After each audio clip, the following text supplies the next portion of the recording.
Hello, my name is Teresita Blanco, the Artsy Sister, and today we're going to be doing a little bit of pouring art.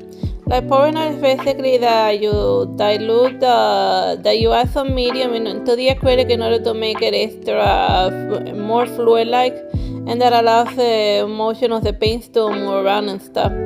So like with this one, I just always like my setting to shake the paint well before starting, cause then certain parts just rise to the surface. So yeah, like this one I'm doing like a dash pouring art, which is that I add the colors in like miscellaneous zigzag patterns, and then I use a straw or in order to like blow the paint and move around in order to create a nice little bit of chaos patterns. And like I'm using, as far as bottles are concerned, like I'm using like those little ketchup bottles in order to like mix the paint in there, because I'm literally using the last little bit of pouring paint that I had left. And like I'm painting it on like paper because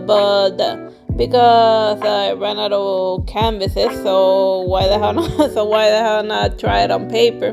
And like the final results are like usually like very like they look very nice and like bright colors and stuff, but when you're moving make certain that it's like a heavy enough paper when you're gonna do pouring art on paper, and also like be careful when drying it that you leave the bottom of it very like lightly exposed, because if it fuses to like a flat surface, it's just gonna like be torn apart. So yeah, that's just my general advice on when you're painting with like very fluid stuff on paper. But like as far as like the colorful finished result ones, it always looks great on paper.